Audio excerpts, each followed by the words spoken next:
Kapatid ni Mr. Daniel Padilla, abay nagsalita na patungkol sa suportang ibinigay ni Miss Catherine Bernardo sa kanyang PBB journey. At ilan sa mga katanungan ng netizen ang sinagot ni Miss Lela Ford sa kanyang recent interview.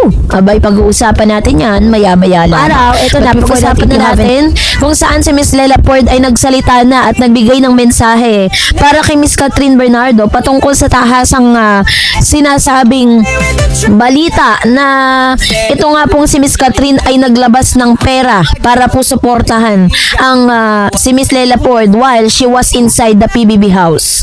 So let's watch this video. Catherine Bernardo sa mga gumastos para manalo ka sa yes, may ganun thoughts. Hindi ko po alam, pero naglabas ko sa ating pero thank you so much. Actually, thank you. Hindi ko po alam yun. So, wala na kayong communication ni Kat ngayon. As of, hindi po. Sobrang busy po na niya. So, hindi ko po kami So yun po yung ilan sa mga sagot at ito yung paglilinaw na ginawa ni Miss Lela Ford at nagbigay din siya ng tahasang mensahe para po kay Miss Catherine, no? Kasi para lang po ibigay sa inyo yung konteksto ng nasabing balita, no? Para at least maintindihan ninyo.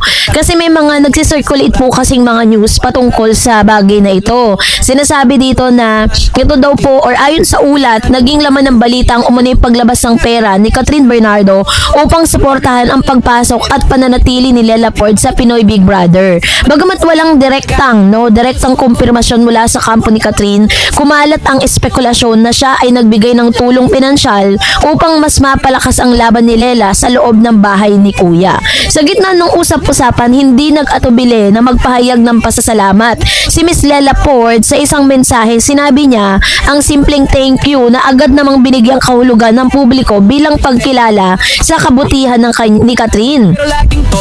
So, mas lalong naging interesante ang issue dahil sa koneksyon ng dalawa. Si Lela Ford ay kapatid ni Mr. Daniel Padilla, ang dating nobyo ni Catherine Bernardo. Dahil dito maraming netizen ang nagtaka bakit susuportahan ni Catherine ang kapatid ng kanyang ex-boyfriend. Sa kabila ng hiwalayan ni Catherine at Daniel, tila nananatili ang respeto at mabuting relasyon sa pagitan ng mga taong konektado sa kanila. Isa itong patunay na hindi lamang breakup ay nauuwi sa galit o hidwaan. Agad namang nagtrending ang isyong ito sa social media at maraming netizen ang humanga kay Catherine Bernardo dahil sa kanyang pagiging mapagbigay at mature. Para sa kanila, hindi biro ang maglabas ng pera para suporta ng isang taong konektado sa iyong nakaraan. May ilang dapat ding nagdududa, no, at nagsasabing baka isa lamang itong haka-haka o pinalaking chismis. Sa panahon kasi ngayon sa social media, mabilis kumalat ang impormasyon, totoo man o hindi. Which is very true, di ba? Minsan kapag po interesante o very interesting ang mga topic, mabilis po yan mag-spread out. Mabilis po yan na kumalat at magbigay ng kanya-kanyang mga opinion ng mga netizen patungkol sa nasabing issue. Hindi rin maikakaila na naging makulay ang journey ni Miss Lela Ford sa Pinoy Big Brother. Pinakita niya ang kanyang personalidad, determinasyon at kakayahang makisama sa ibang housemates. Sa huli, siya ay itinanghal bilang isa sa pinakatagumpay na kalahok at patuloy na pinupuri ng kanyang mga tagahanga. Sa isang hiwalay na ulat, nagpasalamat din siya sa lahat ng mga suporta na sa kanya at itinuring ang kanyang tagumpay bilang simula pa lamang ng kanyang karera.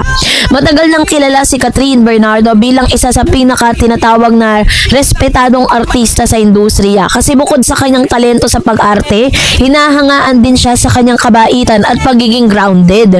Kaya naman, nung kumalat mo yung news na yon that Miss Catherine Bernardo shell out some money to support Miss Lela Ford, kung tutuusin, wala naman din masama, diba? Kasi kung meron man pong isang tao din na nakakakilala kay Lela Ford, si Catherine din yon kasi may nakaraan sila ni Daniel at nakasama rin kung ilang taon si Daniel at si Catherine Bernardo na magkarelasyon.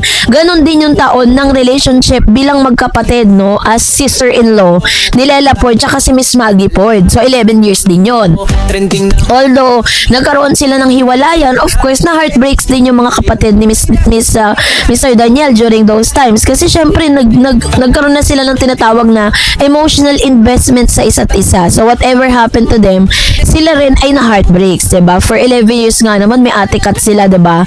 And after the heartbreaks, after yung pinakamasakit na balita patungkol kay Catherine at Daniel, sinabi nila na sobrang namimiss or mamimiss nila si Catherine, diba? So, sa akin pananaw, ang isyong ito higit pa sa simpleng showbiz chika, isa itong paalala na ang kabutihan ay hindi dapat nalilimitahan ng personal na relasyon o nakaraan. So, dahil po sa mga balitang ito, mas lalo pong umingay ang pangalan ni Catherine kasi well-known naman siya sa pagiging kind, diba? At si Miss Catherine Bernardo kasi yung tipo ng artista or celebrity na kapag siya'y tumutulong, naglalabas siya ng pera, naglalabas siya ng tulong, nag-extend siya ng help, hindi niya po yan ipinapamalita sa publiko. Kumbaga parang sikreto, diba? Kaya nga po ng mga times na parang may mga kailangan ng tulong sa mga provinces, meron lang po nag-leak na mga photos na kung saan meron siyang mga pinamigay na mga tulong doon po sa mga nasalanta.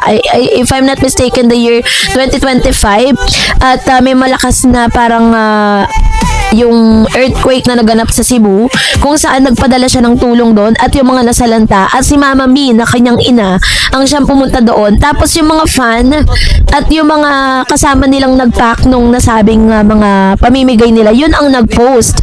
Pero hindi si Mama Min at saka si Catherine kasi gusto nga nila na kapag po sila ay mag-extend ng help, gusto nilang pasikreto lang, ayaw nila na sino social media. So kung totoo man na tumulong si Catherine kay Lela, pinapakita lamang nito na yung maturity ng bawat may lang isang tao, hindi lahat ay kayang gawin ang ganong klaseng kabutin, lalo na kung may emotional na connection sa nakaraan, which is true, diba? Kasi parang ang iisipin tuloy ng tao na ginagawa yun ni Miss Catherine para kay Daniel, which is ginawa naman po ni Catherine yun, not for Daniel, but for the sister of Daniel. It's just so happen na may connection lang si Daniel at saka si Miss Lela Ford. Kaya lahat ng mga netizen, yun po yung nagiging mentalidad nila pagdating po sa ganong act, diba? So para kay Lela Ford, ang isyong ito ay nakatulong upang mas makilala siya sa publiko at bukod sa kanyang talento, nakita rin yung mga taong kanyang pagiging grateful. No, para naman kay Catherine, lalo lang tumibay ang kanyang reputasyon bilang isang mabuting tao sa industriya, kung saan madalas ang intriga at kompetisyon. Ang ganitong klase ng balita ay nagbigay ng positibong pananaw para kay Catherine, which is parang timely din, no? Kasi ang dami pong nambabash ngayon kay Catherine Bernardo dahil po sa pagpili niya doon po sa kanyang di umano'y red flag na boyfriend, no? Yung sinasabi ng mga netizen.